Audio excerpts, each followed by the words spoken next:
දියලිහා කුඹුරු යායවල් පිරිච්ච සොබාදහමේ සුන්දරත්වය උපරිමයෙන් තිබුණ ගමක්. ඒත් මේ ගමේ හිටියා රත්නමාමා කියලා තානිකඩ ගොවියෙක්. රත්නමාමා දක්ෂ ගොවියෙක් වුණාට කවුරු හරි උදව්වට આવුත්වත් තව කෙනෙක් සමග වචනයක්වත් කතා කරන්න කැමතිුනේ නැහැ. ඔහු හැම විටම කල්පනා කරේ තමන් ගැන විතරයි.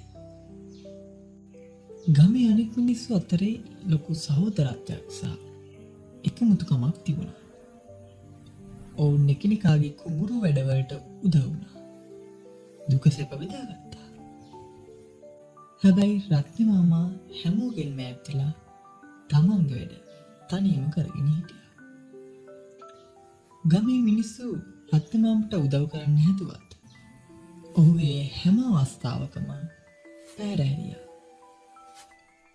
නමුත් එක දවසක් වීයස් වෙන නෙළන කාලේ ලං වෙනකොට අහම්බෙන් නොසිතූ ලෙස දරුණු වැස්සක් සහ සුළඟක් ඇති වුණා.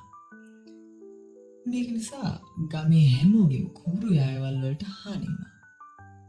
රත්නමාමා ඇරෙන්න ගමේ අනිත් අය එකමුතු වෙලා නැවත සියල්ල සකස් කරන්න පටන් ගත්තා. රත්නමාමාගේ කුඹුර තමයි වැඩියෙන්ම විනාශ වෙලා තිබුණේ.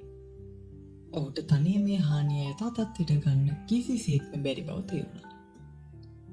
තමන් හැමදාම ගමින් ඈත් වෙලා හිටපු නිසා මේ වෙලාවේ කවුරුවත් උදව්වට එන එකක් නැහැ කියලා රත්නමාමා කනගාටු වුණා.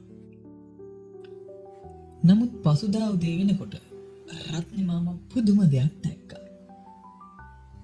ගමේ සියලු දෙනා පොඩි අයියගෙන් ඉඳන් වැඩිහිටියන් දක්වා එකතු වෙලා විනාශ වූ රත්නමාමාගේ කුඹුර පිළිසකර කරන්න පටන් ගත්තා. ඔවුන් රත්නමාමාගේ අවසරයක්වත් ගත්තේ නැහැ. මොකද ඔවුන් දැනගෙන හිටියා මේ විලාවේ රත්නමාමාට උදව් වුණ කියලා. රත්නමාමාට මේ දර්ශනය දැකලා කඳුළු ආවා. ඔහු ළඟට ආපු ගමේ නායකයා කරුණාවන්ත ලෙස සිනාසී මෙසේ කිව්වා. රත්නමාමී, ඔයා අපිට උදව් නොකළට අපි ඔයාව තැල්ල යන්නේ නැහැ. මොකද අපි දන්නවා මිනිස්සු විදියට අපි හැමෝම එකිනෙකට උදව් කරගන්න බැඳිලා ඉන්නවා කියලා. ගමේ අයගේ මේ පිරිසිදු කරුණාවන්තකම දැකලා රත්නමාමාගේ හිත සම්පූර්ණයෙන්ම වෙනස් වුණා. ඔහු අඬමින් අවංකවම සමාව ඉල්ලා ඔවුන් සමග වැඩට සම්බන්ධ වුණා. ඒ වසරේ රත්නමාමාගේ කුඹුරෙන් විශිෂ්ට අස්වැන්නක් ලැබුණා. නමුත් ඔහුට ලැබුණු ලොකුම අස්වැන්න වුණේ ගමේ මිනිස්සුන්ගේ මිත්‍රත්වය සහ කරුණාවන්තකමයි. එදායින් පස්සේ රත්නමාමා ගමේ කරුණාවන්තම පුද්ගලයා බවට පත් වුණා. කතාව ලස්සනයි නම් පහලින් කමෙන්ට් එකක් දාලා යාළුවන්ට ෂෙයා කරන්න. මේ වගේ තව කතා බලන්න එකතු වෙන්න අපිව ෆලෝ කරලා සබ්ස්ක්‍රයිබ් කරලා තියාගන්න. අදට ගිහින් එන්න.